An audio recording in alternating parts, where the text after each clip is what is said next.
Hello student, RPS classes के YouTube channel पर आपका स्वागत है। आज हम देखेंगे चैप्टर 2 रसायन विज्ञान के पाठ 2 विलयन के 8वें भाग के बारे में अध्ययन करेंगे, जिसमें हम लोग राउल्ट नियम के आधार पर विलयन का जो वर्गीकरण होता है उसके बारे में जानेंगे। आप जानते हैं कि राउल्ट नियम के आधार पर विलयन 2 प्रकार के होते हैं, आदर्श विलयन और अनादर्श विलयन। तो हम सबसे पहले देखते हैं on the basis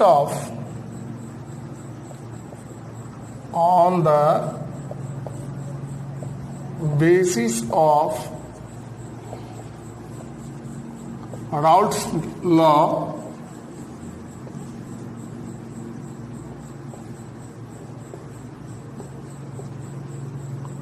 solutions are 2 types.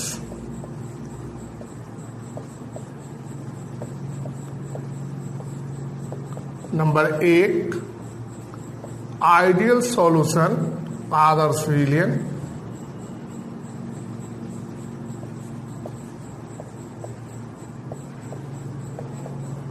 और नंबर 2 नॉन आइडियल सॉल्यूशन।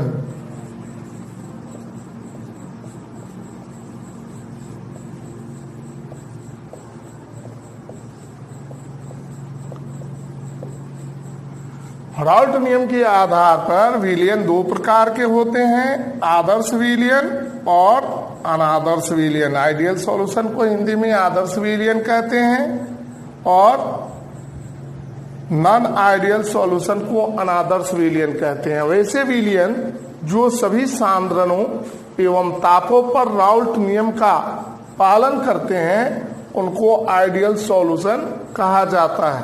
अब हम लोग देखते हैं आइडियल सॉल्यूशन।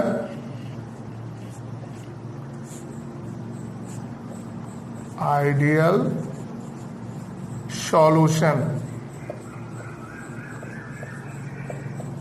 वैसे सॉल्यूशन, वैसे विलयन जो सभी सांद्रणों एवं तापों पर राउल्ट नियम का पालन करते हैं आइडियल सॉल्यूशन यानी आदर्श विलयन कहलाते हैं। The solution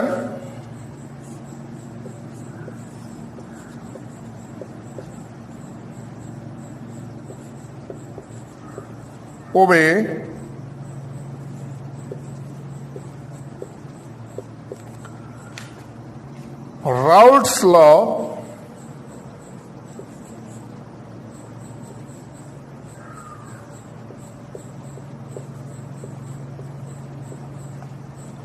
Raoult's law over the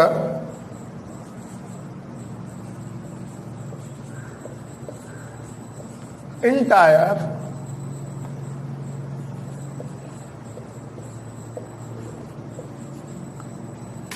range of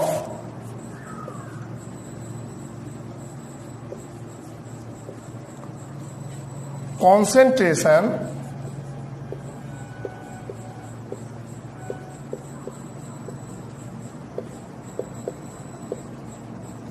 and temperature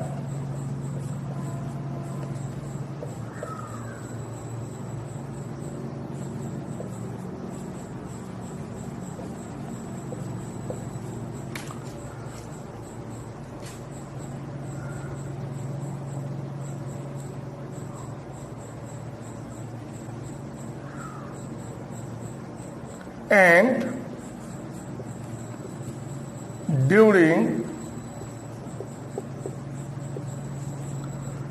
during the process of which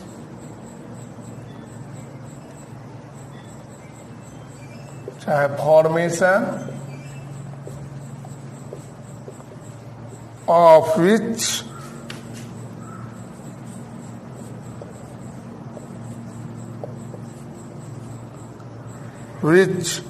no change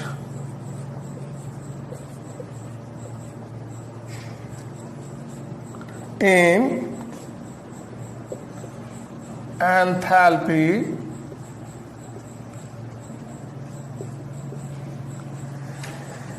and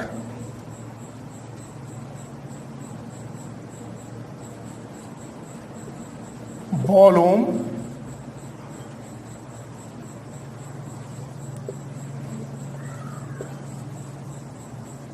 takes place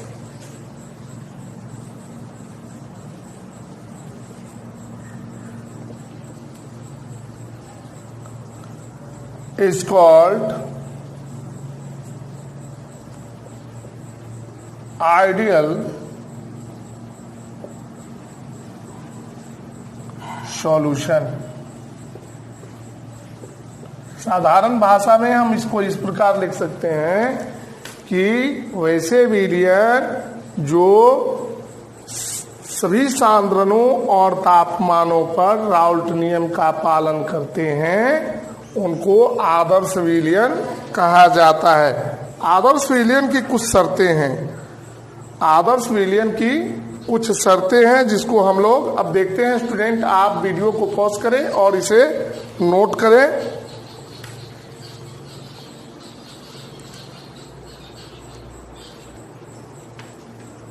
example देखते हैं।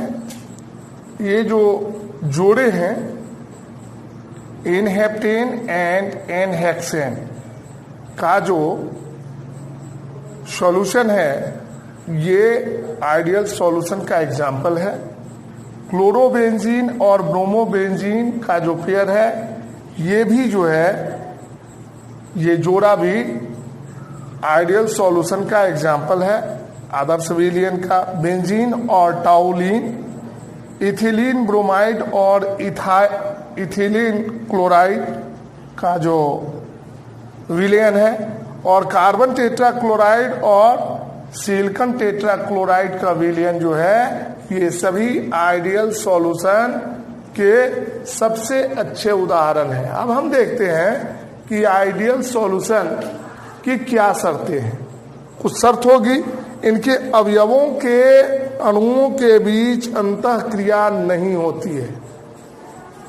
जो अणु हैं कंपोनेंट के, मॉलिक्यूल के, उनके बीच किसी प्रकार की कोई अंतः क्रिया नहीं होती है। ये आइडियल सॉल्यूशन जो होते हैं ये योग नियम का पालन करते हैं, एडिशन लॉ का पालन करते हैं। तीसरी है शर्त कि वैसे विलयन जिनके मिश्रण का आयतन परिवर्तन शून्य हो उसको क्या कहेंगे? आदर्श विलयन कहेंगे। चौथा जो है वैसे विलयन जो मिश्रित होने के कारण जिनके अवयवों में ऊष्मा का परिवर्तन नहीं हो, ऊष्मा का परिवर्तन नहीं हो उसको आइडियल सॉल्यूशन कहेंगे। और पांचवा है आइडियल सॉल्यूशन के लिए जो है पांचवी शर्त है इसकी सक्रियता इसके मूल अंश के बराबर होती है। मतलब एक्टिविटी जो होती है वह इसके मोल फ्रैक्शन के बराबर होती है। तो इस प्रकार हम आइडियल सॉल्यूशन को देखें। अब देखते हैं नॉन आइडियल सॉल्यूशन। स्टूडेंट आप वीडियो को पॉज करें और इसे नोट करें।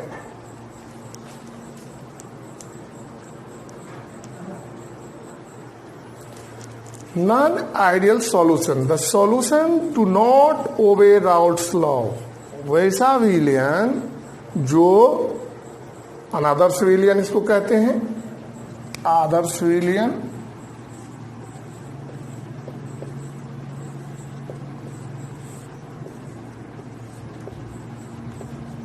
और इसको कहते हैं अनादर्श विलयन।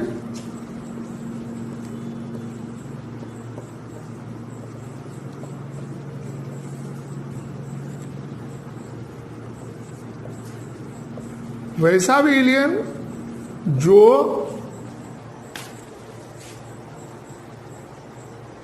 राउल्ट नियम का पालन नहीं करता है और उसके फॉर्मेशन के समय जो है उसके एंथैल्पी और वॉल्यूम में बदलाव हो, ठीक है, बदलाव होता हो, ऐसे विलयन को अनादर्श विलयन कहा जाता है। ठीक है, एग्जाम्पल है अनादर्श विलयन का, फॉर्मिक एसिड और जल के बीच जो विलयन तैयार होता है यह राउल्ट नियम का पालन नहीं करता है, इसलिए फॉर्मिक एसिड कहाँ पाया जाता है? फॉर्मिक्स यानी चींटियों के शरीर में फॉर्मिक एसिड पाया जाता है। ऐसे जितने भी डंक मारने वाले जीव जो होते हैं उनके डंक में फॉर्मिक एसिड पाया जाता है। तो फॉर्मिक एसिड और जल के बीच जब अभिक्रिया होती है तो जो विलयन फॉर्मिक एसिड और जल के मिक्सचर से जो विलयन तैयार होता है, सॉल्यूशन तैयार होता है, वह नॉन आइडियल सॉल्यूशन है। क्लोरोफॉर्म और एसीटोन के मिश्रण से, मिक्सचर से जो सॉल्यूशन तैयार होगा वह भी नॉन आइडियल सॉल्यूशन होगा, अनादर्श विलयन होगा। और एसिटिक अम्ल और पिरिडीन के संयोग से या मिश्रण से जो सॉल्यूशन तैयार होगा, विलयन तैयार होगा, वह अनादर्श विलयन होगा।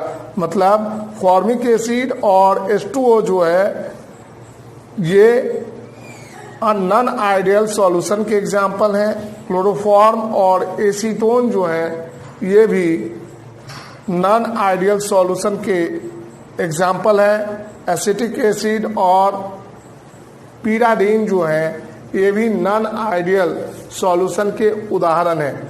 तो इस प्रकार राउल्ट्स नियम के आधार पर हमने विलयन को दो वर्गों में बांटा, आदर्श विलयन और अनादर्श विलयन। अब हम लोग देखते हैं colligative properties of matter. Colligative properties यानी अनुशंख धर्म के बारे में हम लोग अब जानेंगे। तो स्टूडेंट आप वीडियो को पॉज करें और इसे नोट करें।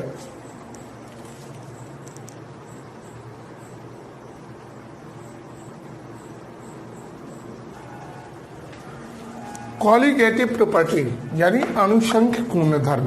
Colligative properties are which depends upon only the number of particles present in a solution is called colligative property.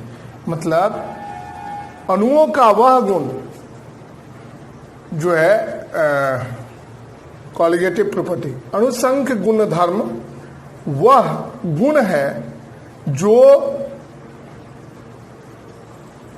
Solution में उपस्थित अणुओं की संख्या पर निर्भर करता है, उसको जो है अनुशंख गुणधर्म कहा जाता है।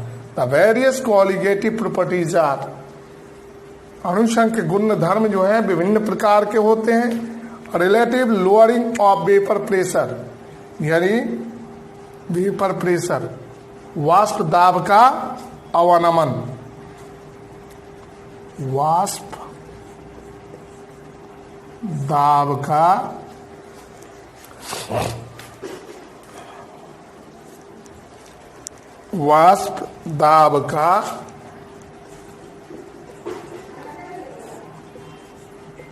अवनमन,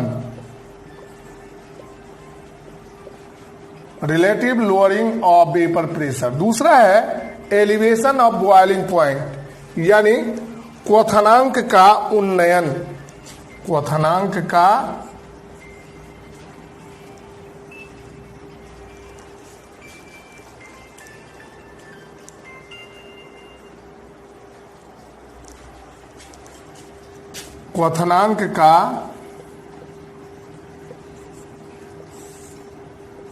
उन्नयन। तीसरा गुणधर्म जो है वह है डिप्रेशन ऑफ फ्रीजिंग पॉइंट यानी हिमांक का अवनमन। हिमांक का, फ्रीजिंग पॉइंट का मतलब हिमांक का अवनमन। और चौथा है परासरण दाब।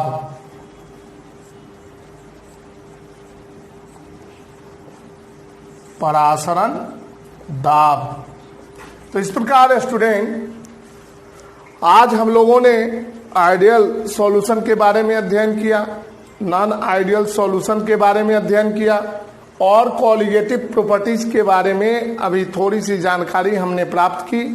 इसके अगले वीडियो में जो है हम द वेरियस कॉलिगेटिव प्रॉपर्टीज के बारे में जानेंगे, various types of colligative properties यानी वाष्प दाब का अवनमन के बारे में जानेंगे, क्वथनांक का उन्नयन जो होता है उसके बारे में जानेंगे।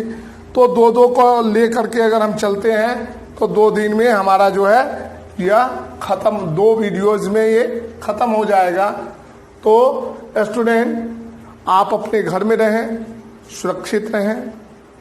कोरोना की बीमारी जो है भारत में तेजी से फैल रही है, इससे बचने का सबसे सही तरीका है कि अपने घर में ही रहें। बहुत ही जरूरत हो, आवश्यकता हो तब घर से बाहर निकले, घर से जब बाहर निकले तो मास्क का प्रयोग करें और आप अगले वीडियो का इंतजार करें। तब तक के लिए धन्यवाद।